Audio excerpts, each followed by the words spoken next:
네, 안녕하세요. 바이블 텔링 꿀린거 프레셔스 루아입니다. 오늘부터 출애굽기 강의를 시작합니다. 이제까지 모든 영상마다 강의안을 다운받으실 수 있도록 제가 강의안 링크를 올려놨었는데요. 앞으로도 계속해서 이 강의안을 출력하실 수 있도록 링크를 올려둘 거고요. 이 강의안을 다운받아서 필기하시면서 이제 이 강의를 들으시면은 더 많은 도움을 받으실 수가 있고요. 제가 올리는 강의안 내용은 성경을 고스란히 요약한 것에 불과하기 때문에 강의안 출력이 어려우신 분들은 그냥 성경책을 보시면서 노트에 강의 내용을 필기하시면서 들으셔도 도움을 받으실 수가 있으십니다. 이 출애굽기는 제가 이제 여기 기록해 놓은 참고 도서를 참고해 가지고 그 내용을 바탕으로 강의를 하는 거고요. 오늘 이 시간에는 일단 강의를 시작하기 앞서서 출애굽기 커리큘럼을 제가 어떻게 진행할 것인지에 대해서 먼저 이제 간략하게 설명해 드리고 강의를 시작하겠습니다. 출애굽기는 지금 10주 과정으로 제가 커리큘럼을 짰는데요. 맨 처음에는 이스라엘이 시작된 구원입니다. 오늘 부터 시작되는 이 강의가 이제 모세 이야기고요. 이 강의의 묵상 주제는 구원자를 보내주신 하나님에 대해서 이제 저희가 생각해 볼 수 있는 강의 내용이고요. 그리고 이제 하나님께서 보내신 구원자 모세와 그리고 하나님을 대적하는 바로 압제자, 구원자 대 압제자, 이제 이집트의 재앙에 대한 내용이 이어집니다. 그러니까 이스라엘을 보내지 않겠다고 하는 바로와 하나님께서 이스라엘을 내보내라고 하신다라고 이스라엘을 이제 데리러 온 모세의 그런 대결에 대해서 다루어지는 내용이고요. 여기서는 하나님의 구원의 능력에 대해서 묵상할 수 있는 그런 내용이고요. 그리고 이스라엘이 인도하시는 하나님에 대한 내용이 그 다음 이어집니다. 그래서 하나님의 그 인도하심, 출애굽 이후에 광야로 이스라엘 백성들이 인도하시면서 하나님께서 보호하시고 필요한 것들 양식과 물을 공급하시고 그리고 가르치시는 하나님에 대해서 저희가 배울 수가 있고요. 언약 백성을 보살피시는 그러니까 하나님에 대해서 이 본문에 나타납니다. 그리고 이어서는 광야에서 하나님과 이스라엘의 언약식이 이루어져요. 시내산에서 이스라엘과 하나님 간의 언약이 체결이 되는데요. 하나님께서 내가 너희의 하나님이 되겠다. 그리고 이스라엘은 우리가 하나님의 백성이 되겠습니다 하면서 정식으로 어떤 언약식이 치러지는 그런 중요한 단락입니다. 언약 백성을 향해서 하나님께서 명령을 주시고요. 십계명을 주시면서 하나님의 백성답게 하나님의 명령, 말씀을 지키면서 살아야 되는 임무를 주시면서 동시에 이 하나님의 백성에게 하나님께서 보호하심과 공급하심과 이런 복들을 약속하시는 그런 상호 관계성이 성립이 되는 부분입니다. 그 다음에는 이스라엘을 이제 받아들이시는 하나님인데요. 그러니까 하나님께서 이제 하나님의 백성에게 성막을 제조할 것을 명령을 하시고요. 이제 더 이상 이스라엘과 떨어져서 이제 거리를 두시는 하나님이 아니시고 신의 산 꼭대기에서 모세와만 관계하시는 하나님이 아니시고 모세를 통해서만 말씀하시는 하나님이 아니시고 이스라엘 한 가운데 내가 거하겠다라고 하시면서 너희 한 가운데에 내가 거할 성막을 만들어라라고 하시는 거죠. 그래서 이제 이스라엘은 하나님의 백성답게 하나님이 거하시는 그 성막을 이제 만들게 되고요. 그리고 하나님과 백성 사이에서 중보적인 역할을 하게 될 제사장을 하나님께서 세우도록 명령을 하시고 이제 이스라엘 백성 중에서 레위 지파가 거룩하게 성별이 되고 레위 지파 중에서 이제 아론 계열이 제사장 대제사장직을 위임받으면서 이스라엘이 이제 하나님과 관계하는 그런 조직적인 것들이 다 구축이 되고요. 이스라엘 사회가 어떻게 하나님의 뜻대로 운영이 될지에 대해서 구체적인 사회법이라든지 뭐 제사법이라든지 여러 가지 분야에 대해서 하나님의 뜻대로 법이 제정되고 하나님의 뜻대로 조직이 되어가는 이스라엘 백성의 모습을 볼 수가 있습니다. 하나님께 나아갈 수 있는 특권을 가진 이스라엘 백성이 하나님의 백성은 어떠한 모습일지, 하나님의 백성은 어떻게 살아가야 되는지에 대해서 이 부분에서 저희가 알 수가 있고요. 그 이후에 이제 계속해서 이제 그 광야에서 가나안 땅으로 이제 나아가는 가운데에서 이 백성들과 모세 가운데 충돌이 일어납니다. 모세와 백성들이 충돌한다는 것은 백성들이 하나님을 대적한다는 의미로도 저희가 해석할 수가 있고요. 백성이 하나님의 말씀을 받았지만 그것에 대해서 순복하지 않고 범죄하게 되고, 범죄를 한다는 것은 하나님께 이제 징벌을 받아야 되는 건데 언약이 깨질 위기에 처한 건데요. 모세가 중보를 하고 백성들을 위해서 간구하면서 모세를 통해서 하나님께서 이제 백성들에게 다시 기회를 주시는 이런 이야기들이 흘러나가면서 이스라엘 백성의 이제 마땅한 태도, 언약 백성다운 태도가 무엇인지에 대해서, 그리고 언약 백성은 범죄를 하지 말아야 되는 거에 대한 어떤 그 당위성과 하나님께 부여받은 그 책임감에 그런 막중한 책임감에 대해서 또 여기서 알 수가 있고요. 이어서 이제 출애굽기 마지막 부분에서는 백성들이 마침내 다시 하나님께 돌이켜서 순종하고 그 순종 가운데서 하나님의 영광이 드러나는 그런 부분을 볼 수가 있는데, 이게 성막이 최종적으로 다 완성이 되는 모습에서 하나님의 영광이 드러나는 것을 볼 수가 있고요.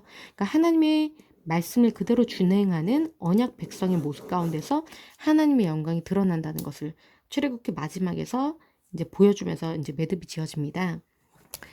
이게 그 출애굽기 이야기가 순서대로 진행이 되는 흐름이고요. 이어서 제가 말씀드릴 부분은 출애굽기가 이제 어떤 식으로 구조 가운데서 그 주제가 드러나는지에 대해서 지금 설명을 하고 출애굽기 강의를 시작하려고 합니다. 일단 A, B, C, D, E, 그리고 이제 중간에 핵심 주제가 되는 X 부분이 있고, 그리고 E와 상응하는 E 다시, D 다시, C 다시, B 다시, A 다시, 이렇게 지금 출애굽기 이야기 구조가 흘러가는데요. 제일 먼저 A에서는 애굽에서 이스라엘 백성이 번성하는 거에 대해서 나옵니다. 그러니까 야곱이 자신들의 가족들과 요셉이 있는 그 애굽으로 이주를 하잖아요. 그래서 요셉이 마련해둔 고센 땅에 정착을 하는데 거기서 400년 동안 번성하게 되죠. 하나님께서 이스라엘 그 백성이 번성하게 된다는 아브라함에게 주셨던 약속이 성취되는 것을 알 수가 있고요. B에서는 이어서 근데 애굽 왕이 이스라엘 백성을 학대하는 모습이 이어집니다. 그리고 C에서는 드디어 이 학대당하는 이스라엘 백성을 구출해서 하나님께서 약속하신 그 가나안 땅으로 데리고 갈 구원자 모세가 탄생하게 되고요. 성장하는 그 단락이 이어지죠. 뒤에서는요. 모세의 구원 사역이 이제 모세의 구원 사역 시도가 실패를 합니다. 모세가 이제 이집트 왕자로서 자라나서 40세에 자신이 이스라엘 사람인 것을 이제 아는 모세가 이스라엘을 자신의 방법으로 이제 폭력적으로 힘으로 구원을 하려고 시도를 하지만 실패해서 도망가게 되죠. 이에서는 이스라엘 백성이 고통 가운데서 하나님께 부르짖습니다. 그리고 핵심 주제가 되는 단락인 X에서 하나님께서 모세에게 이제 명령하시는 부분이 나오죠. 모세의 소명 기사 부분인데요. 이제 40세 때 도망간 모세가 양치기로서 40년을 더 이제 광야에서 살았는데 80세가 된 모세에게 하나님께서 드디어 나타나셔서 이제 너는 내 이스라엘 백성에게 돌아가서 이들을 구출하라고 이제 이스라엘 백성에게 모세를 보내시죠. 그래서 이 다시에서 모세가 이스라엘 백성에게 갑니다. 이것은 이에서 이스라엘 백성이 하나님께 부르짖는 거에 대한 응답으로 이 다시에서는 모세가 이스라엘 백성에게 가는 거죠. 그리고 뒤에서는요. D 다시에서는요. 모세의 구원 사역이 실행되는 것이 위기를 맞이합니다. 맨 처음에는 백성들이 모세를 신뢰하지 못하고 오히려 모세 때문에 바로가 자신들을 더 힘들게 일을 시킨다고 모세를 배척하는 부분이 나오는데요. 이것은 마치 D에서 모세가 자기의 힘으로 구원을 이루려고 노력했지만 실패를 했던 D 단락과 상응하는 D 다시의 기사입니다. 그리고 C 다시에서는요. 모세의 족보가 나와요. 레위 지파에서 이제 모세가 태어난 건데요. 이것은 C에서 모세가 이제 레위 지파에서 탄생한 그 C 부분의 기사와 상응하는 부분이 C 다시입니다. 그리고 이제 B 다시에서는요.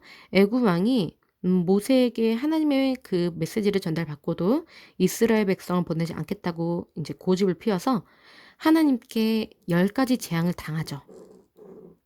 이것은 B에서 애굽 왕이 이스라엘 백성을 학대하는 그 기사와 상응하는데요. 이스라엘 백성을 학대했던 애굽 왕이 하나님께 재앙을 받게 되는 겁니다. 그리고 A-에서는요, 드디어 애굽에서 이스라엘 백성이 탈출하죠. A에서는 출애굽기 시작할 때 저희가 봤던 A 부분에서는 이스라엘 백성이 엄청나게 번성한 부분을 저희가 확인하면서 출애굽기가 시작이 됐는데, 출애굽기 지금 이 12장 31절부터 15장 21절까지의 단락 이 안에서의 지금 구조인 거예요. 애굽에서 이스라엘 백성이 드디어 번성했던 이스라엘 백성이 탈출하는 그 기사로 15장까지의 구조가 마무리가 되는 겁니다.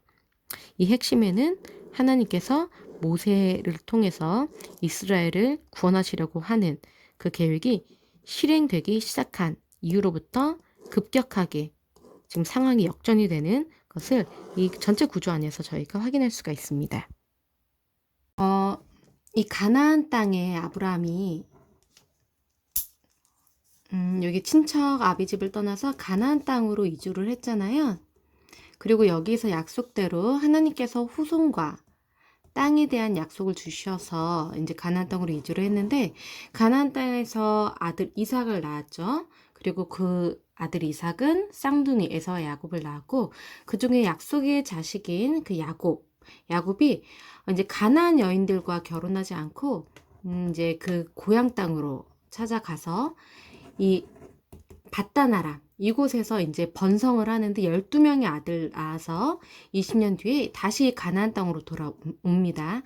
그래서 야곱과 12아들이 가나안 땅에서 살다가, 아시는 것처럼 하나님께서 요셉을 이 애굽 땅으로 내려 보내시죠. 형들이 시샘을 해서 이제 이 요셉을 애굽에 팔아버리는데, 요셉이 총리가 되어서 이제 이 자신의 형제들과 아버지 야곱까지 총 70명의 가족을 애굽으로 불러들입니다. 그래서 이 애굽 땅에 있는 고센이라는 그 좋은 땅을 얻어서 이 땅에서, 고센 땅에서 이 이스라엘 가족이 번성할 수가 있게 되죠.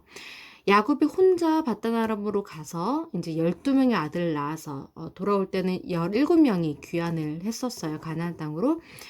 그랬는데 이 가나안 땅에서 야곱 일가가 애굽 땅으로 갔을 때는 70명으로 불어 있었고요. 이제 70명이 고센 땅에 정착을 하면서 400년의 시간이 흐르는데, 400년의 시간이 흐르고 이제 출애굽을 할 당시에는 60만 명으로 불어나 있었죠. 이것은 하나님의 그 언약의 성취였습니다. 아브라함에게 너에게 후손을 주겠다. 너의 후손이 하늘의 별과 같이 많아질 것이다. 라고 말씀하신 그 약속이 드디어 이제 성취가 된 것이 애굽 땅에서 이루어진 거죠. 이제 애굽 땅에서 요셉과 그의 모든 형제와 그 시대 사람이 다 이제 죽었습니다. 400년 후기 때문에 이제 다 죽고, 그 세대 사람들은 이스라엘 자손이 계속해서 번성을 하는 거예요. 그래서 매우 강해서 온 땅에 가득하게 되었다고 표현이 되어 있어요. 번성했다라는 거는 샤라츠라는 원어인데 생육하고 충만했다라는 그런 의미예요.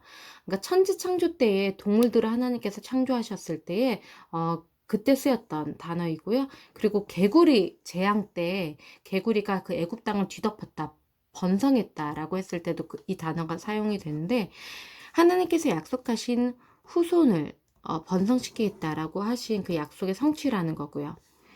하나님께서는 이 400년 기간 동안에도 절대로 이 이스라엘 가정을 떠나신 적이 없고, 이 민족을 번성하는 것을 멈추신 적이 없었다는 것을 여기서 확인이 되고 있어요. 계속해서 그 시간 동안 잠시도 쉬지 않고 하나님께서는 이스라엘에게 약속하신 그 약속을 이루어 가고 계셨고, 이스라엘이 민족으로 번성케 하고 계셨다는 것을 이제 확인을 할 수가 있습니다. 그러니까 요셉을 알지 못하는 새로운 왕이 이제 일어나서 애굽을 다스리게 됐어요. 새로운 바로왕. 요셉을 총리로 앉힌 그 바로가 아니라 이제 새로운 바로왕이 일어나서 애굽을 다스리게 됐는데요. 이 바로왕은 이제 이스라엘을 견제했습니다. 그러니까 이 요셉을 알지 못한다는 거는 요셉이 기근 가운데서 애굽 백성들을 다 살렸던 거잖아요. 애굽 백성의 구원자인 이 요셉을 알지 못한다는 거는 이 이스라엘 백성이 애굽을 살린 구원의 역할을 했다는 그 역사조차 알지 못하고 인정하지 않는 왕이라는 뜻이죠. 이 백성 이스라엘 자손이 우리보다 많고 강하다.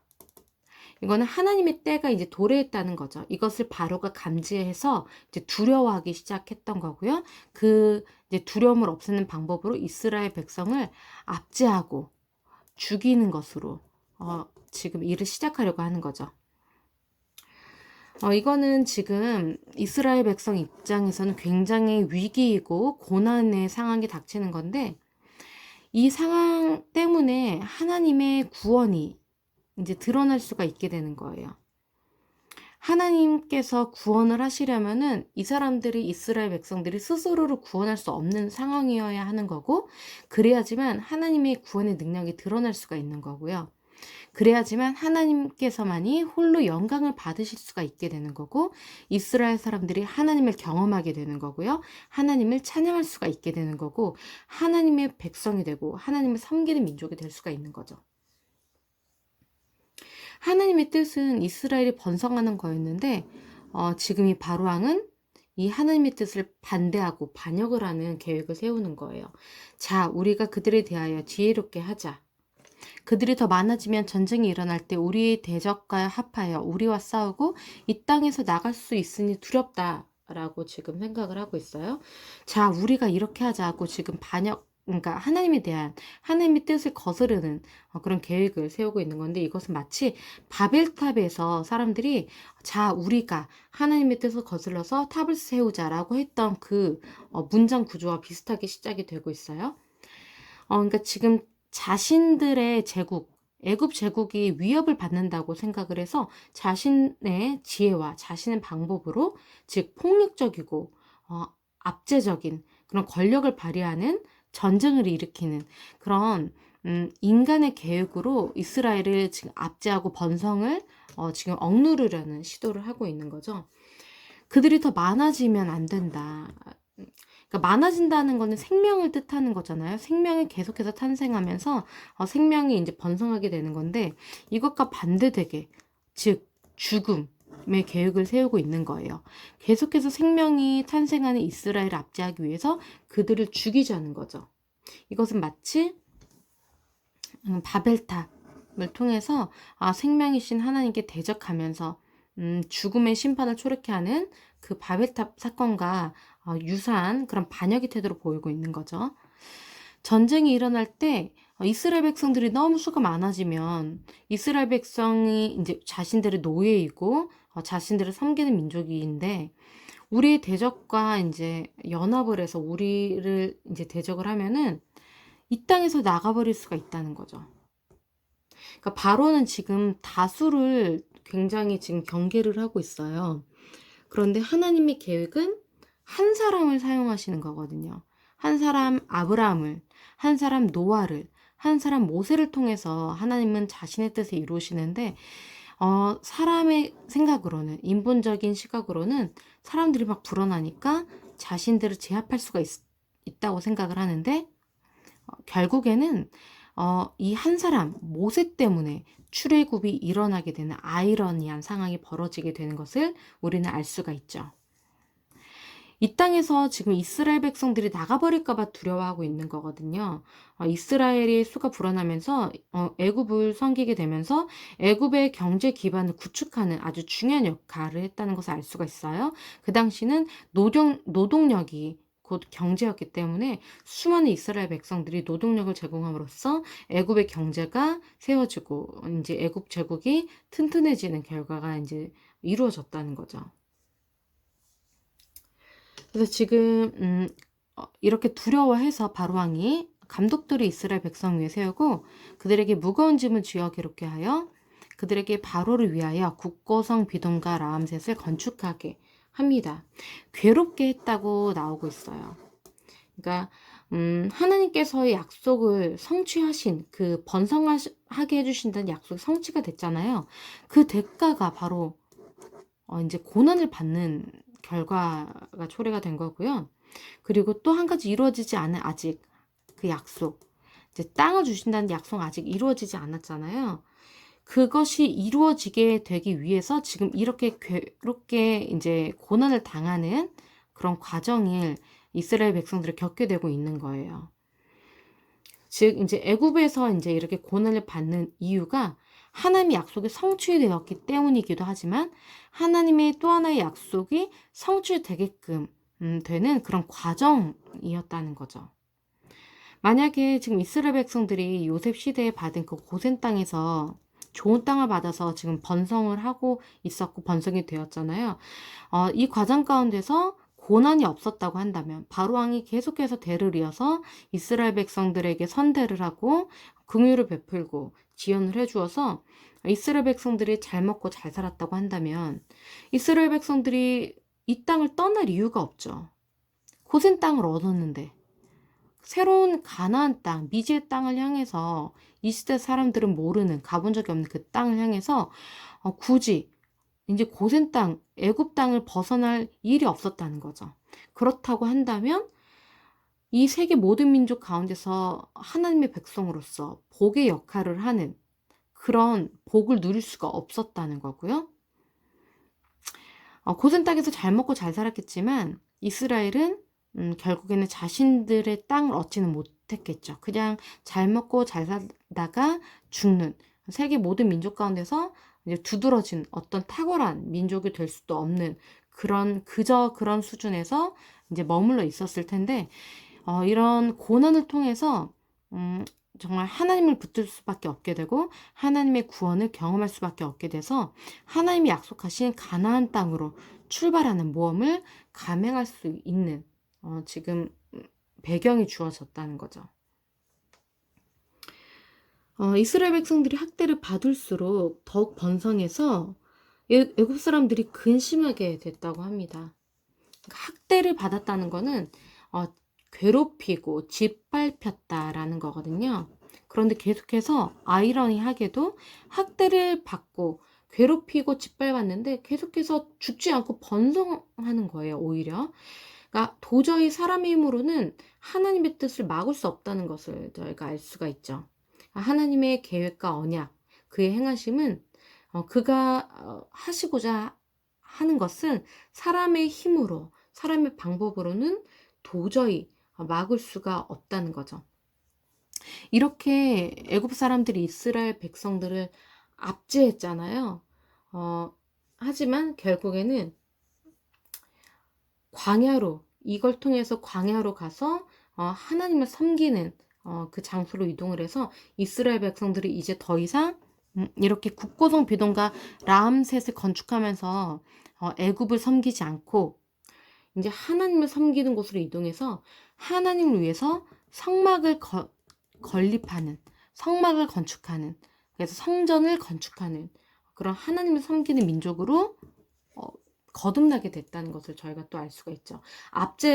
압제당하는 민족이 하나님의 영광에 압도당하는 민족으로 바로 왕을 위해서 국고성 비동과 라암셋을 건축하던 이스라엘이 하나님을 위해서 성막과 또 성전을 건축하는 하나님의 백성으로 거듭나게 되는데 그 변화하는 중심에 이런 고난이 중간에 있었다는 거죠. 이 고난이 이스라엘 백성을 바로를 섬기는 민족에서 하나님을 섬기는 민족으로 탈바꿈하게 되게 했다는 거고요.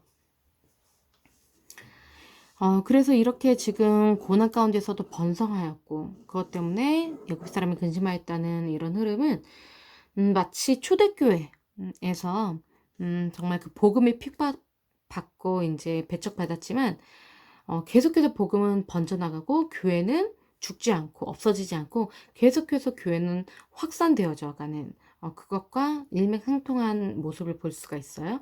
그러니까 하나님께서 자신의 백성에게 복을 주시면은 그 백성은 하나님께서 주신 그 사명을 계속해서 성취해 나가고 진행이 되는데 그것 때문에 악인들은 근심하게 되고 그래서 그 하나님의 백성을 압제하지만 하나님의 백성은 죽지 않고 계속해서 번성해 나가는 이런 흐름이 계속해서 반복이 되죠. 마찬가지로 애굽 왕이 이스라엘 사람들에게 더욱더 어려운 노동으로 혹독한 일을 강요를 합니다.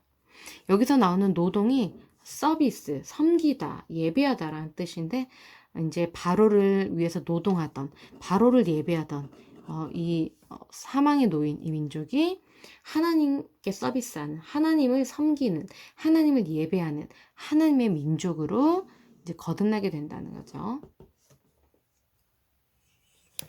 그래서 애굽 왕이 이제는 도저히 안 되겠으니까 히브리 산파에게 이스라엘 아이가 태어날 때 이제 죽이라고 명령을 하죠. 아들이면은 죽이라고 하는 걸 보면은 강한 남자를 경계하는 거고요. 그러니까 어떤 군사력을 이제 경계를 하는 거죠. 이스라엘의 남자가 많아지면은 이제 대적할 수가 있기 때문에.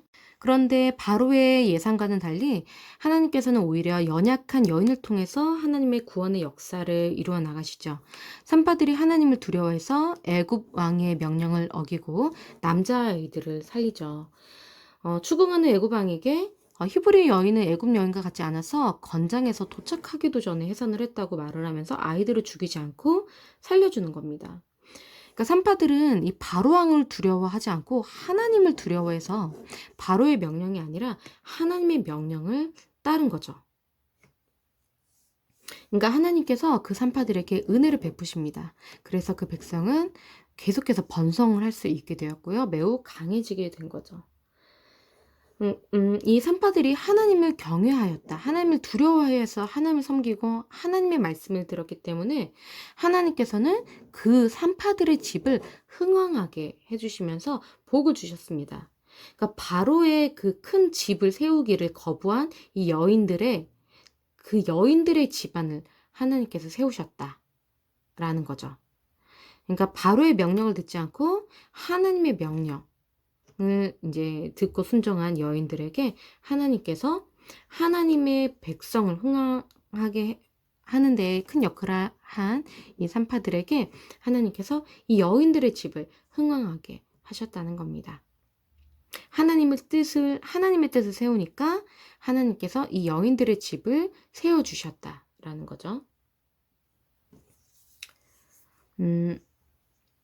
마치 지금 이 바로가 이스라엘의 아이들을 좀 죽이라고 하는 것이 마치 나중에 이제 헤롯 왕이 이제 아기 예수를 죽이기 위해서 이제 그 모든 태어난 아이들을 죽이라고 명령한 것과 비슷한 상황인 거죠. 그러니까 하나님께서 마찬가지로 구원자를 보내시고 보호하시는 그런 내용이에요. 하나님께서 모세를 이스라엘의 구원자로 보내셨고 이런 왕이 아이들을 다 죽이라고 명령을 내려서 죽을 수밖에 없는 위기 가운데 놓였는데 하나님께서 그 구원자를 하나님께서 보내신 그 구원자를 보호하시는 그런 부분인데 나중에 하나님께서 예수님을 구원자로 보내셨고 모든 아이들을 죽이라고 명령한 그 왕의 명령 가운데서도 하나님께서 그 아이를 그 구원자를 예수님을 보호하셨다라는 것이 지금 이 단락과 그 복음서의 단락과 일맥상통하는 그런 부분이 있습니다.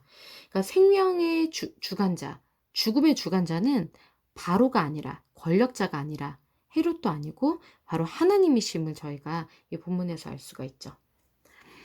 바로가 모든 백성에게 아들이 태어나면 나일강에 던지고 딸이면 살려두라라고 명령을 했는데 나중에 하나님께서 오히려 이 바로의 군대를 나일강에 던지시죠.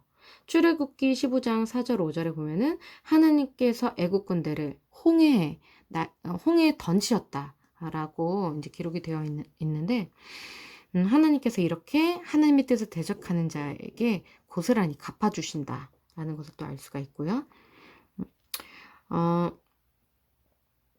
오히려 지금 이렇게 바로가 이스라엘 백성을 억압하기 위해서 하나님의 뜻을 저지하기 위해서 이렇게 악하고 어리석은 정책을 펼쳤는데 아이러니하게도 이 정책 때문에 모세가 등장하게 됩니다. 이게 사람의 무지의 한계인 거죠.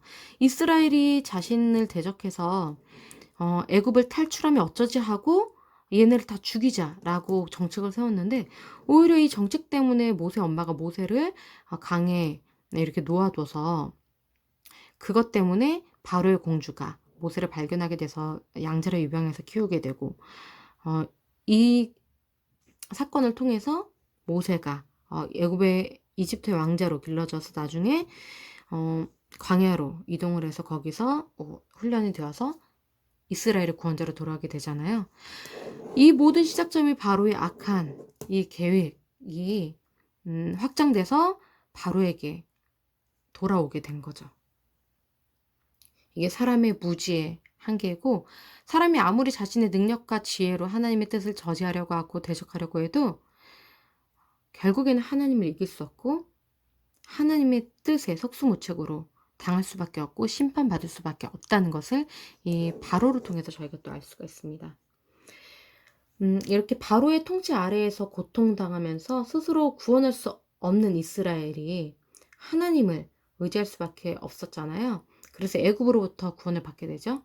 마찬가지로 저희도 사탄의 통치 아래에서 고통당하면서 스스로 구원할 수 없는 처지에 놓인 이 모든 인류 사람들이 그렇기 때문에 예수님을 붙들 수밖에 없게 되는 거고, 예수님을 통해서만이 이 죄로부터, 이 죄된 세상으로부터 구원을 받게 되는 거죠. 그래서 이 바로를 섬기던 이스라엘이 하나님으로 주인이 전환돼서 하나님을 섬기는 민족이 되었듯이, 죄를 섬기고 죄의 주관자인 죄 속에 있는 그 사탄을 섬기던 인류가, 죄의 노예가 되었던 인류가 하나님의 백성이 되어서 하나님을 섬기는 민족이 되어서 하나님의 구원을 누리는, 하나님의 인도를 받고 하나님의 통치를 받는 백성으로 전환이 되어서 하나님의 평안을 누릴 수가 있고 하나님의 구원을 누릴 수가 있다. 이렇게 저희가 또 적용을 해볼 수가 있죠. 일단 지금 이 사연 가운데서 모세가 탄생을 합니다. 모세가 지금 이 레위 지파에서 탄생을 하게 되는데요. 그 여자가 임신을 해서 아들을 낳았는데 그가 잘생긴 것을 보고 석 달 동안 이제 숨겼는데 더 이상 숨길 수가 없게 되죠. 그래서 어쩔 수 없이 죽일 수는 없고 갈대 상자를 가져다가 역청과 나무진을 칠해서 아이를 거기 담아서 나일강과 갈대 사이에 두었어요. 그래서 그의 누나가 멀리서 어떻게 됐는지 몰래 지켜보고 있었죠. 그러니까 지금 최선을 다한 거예요. 모세 엄마는. 사람이 자신이 할 수 있는 최선을 다했을 때, 성실하게 행했을 때, 그 이상은 하나님께서 하신다.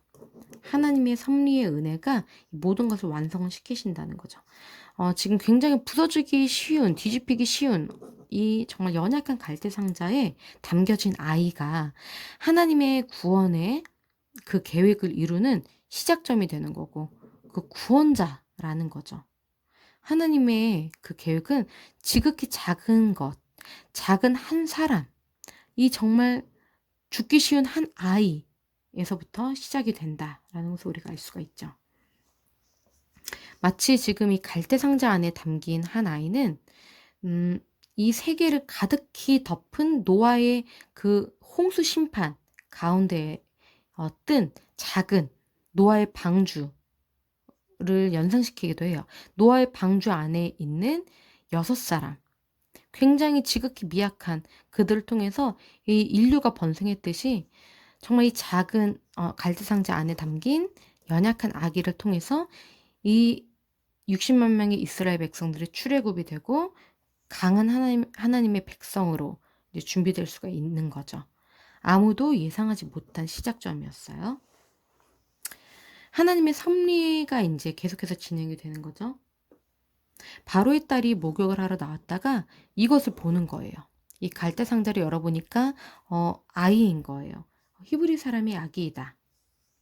이것을 보면은 또 이제 이스라엘 사람들은 아기가 태어나면은 이제 할례를 시키잖아요. 그래서 더 이제 이 아이가 이스라엘 사람이라는 것을 바로의 이제 이 딸이 그것을 확인할 수가 있었던 것 같아요. 불쌍히 여기는 마음을 하나님께서 주셨어요. 긍휼히 여기고 공감하는 마음인 거죠. 그래서 멀리서 지켜보던 모세 누나가 이 바로 딸에게 히브리 여자 중에 지금 아이에게 젖 먹일 수 있는 산모가 있는데 소개시켜 주겠다라고 해서 허락을 받아서 이 모세 누나가 엄마를 불러옵니다. 그래서 바로의 딸이 아기를 데려다가 이제 젖을 먹이면서 길러라 라고 해서 삭슬 주겠다, 돈을 주겠다는 거예요. 살해자의 집안에서 보호되는 아들, 자신의 아들을 돈 받고 키우는, 살해자의 집안에서 돈을 받고 자신의 아들을 키우는, 정말 아이러니한 상황이에요. 그러니까 바로가 지금 자신의 아들을 죽이려고 해서 지금 이렇게 갈대상자에 넣어서 둔 거잖아요. 근데 그 바로의 딸, 자신의 아들을 죽이려고 하는 그 바로의 딸이 자신의 아들을 입양해서 자신에게 오히려 돈을 주면서 지금 젖먹이면서 키우라는 거예요. 너무나도 아이러니한 상황이죠. 그 아이가 자라서 바로의 딸에게로 데려갑니다. 왜냐면 바로의 딸이 모세를 입양했기 때문에. 그래서 바로의 딸의 아들이 된 거예요. 이 모세 엄마는 자신의 아들을 타인의 양육 아래로 이제 드릴 수밖에 없었어요. 마치 한나처럼 이 요기벳도 마찬가지로 자신의 아들을 하나님께 그냥 드리는 거죠. 하나님께 맡긴다는 거예요. 바로의 딸의 그 이름은 모세라고 지었는데 건져낸 자. 건져는 물에서 건져낸 자라는 뜻으로 이제 모세라는 이름을 붙였는데 이 이름대로 이스라엘 백성을 이제 건져내는 자가 되죠. 그리고 홍해에서 건져내지는 이스라엘의 지도자가 바로 모세가 되는 거고요. 아마도 바로의 딸이 이제 모든 이스라엘 그 남자아기들을 죽이라는 자신의 아버지의 그 명령에 굉장히 반대를 하지 않았을까, 이 사건을 계기로. 왜냐하면은 나중에 이제 모세의 동년배들이 존재를 하거든요. 만약에 이 정책이 계속해서 시행됐다고 한다면은 이스라엘의 남자들이 없어졌을 거고 모세의 나이 때 모든 남자들은 이제 멸절이 됐을 텐데 그렇지 않거든요. 나중에 60만 명까지 계속해서 번성이 되어 있는 것을 저희가 알 수가 있기 때문에 중단됐다. 이 유아 사례가 중단됐다라는 것을 알 수가 있고, 아마 바로의 딸이 바로를 설득시키는데 중요한 역할을 하지 않았나. 그렇다면 그 계기는 모세를 입양하면서 그렇게 일이 진행되지 않았나라고 저희가 예상할 수가 있죠.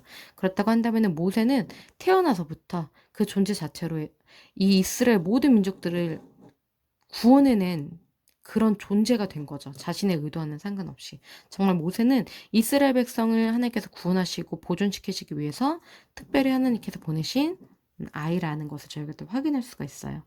정말 아이러니하게 이스라엘을 죽이려는 바로의 집에서 이스라엘의 구원자를 키우신 하나님이세요. 이게 바로의 무지의 한계인 거죠. 이스라엘 백성을 다 죽이고 멸절시키려고 했는데 이 이스라엘 백성을 구원해서 출애굽을 시키는 이스라엘의 구원자를 자신의 집에서 자신의 손자로 지금 바로가 길러내고 있는 거예요. 자신의 돈으로 이스라엘의 구원자를 보호하고 양육하고 교육하고 지원하고 있는 거죠. 정말 바로는 이스라엘 백성이 자신의 나라에서 다 나간다고 할까봐 두려워서 이런 정책을 펴온 건데 이 이스라엘 백성을 데리고 나가겠다고 자신을 대적한 이스라엘의 구원자를 자기가 40년 동안 지금 길러내고 있었다라는 거죠. 얼마나 아이러니합니까? 하나님께서 하나님의 계획은 정말 지난번에 요셉 이야기에서도 제가 말씀을 드렸지만 그 누구도 상상하지 못한 방법으로 하나님께서는 자신의 계획을 이어나가신다. 어떤 아무리 지혜로운 사람이라고 하더라도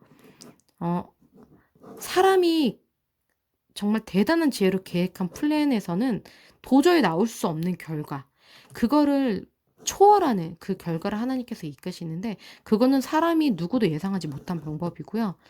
정말 사람이 알아보지도 못한 작은 것에서부터 하나님이 시작하신다는 거죠. 정말 마국간에서 오랫동안 이스라엘 사람들이 기다려온 그 구원자가 정말 작은 연약한 처녀의 몸에서 그것도 마국간에서 탄생하신, 그것도 예루살렘이 아니라 예루살렘이 아닌 작은 도시에서, 작은 시골 마을에서, 나사렛에서 이렇게 하나님께서 보내신 구원자가 자라나셨다.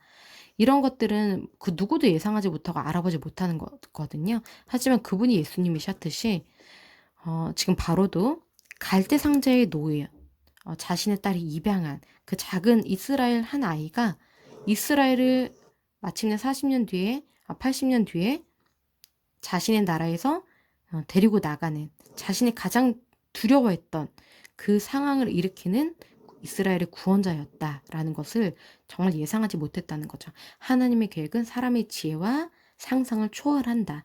그렇기 때문에 가장 완전하시다. 하나님은 우리가 모든 것을 걸고 신뢰를 할 만한 정말 완벽하시고 완전하신 분이시다라는 것을 저희가 모세 이야기에서도 확인할 수가 있습니다.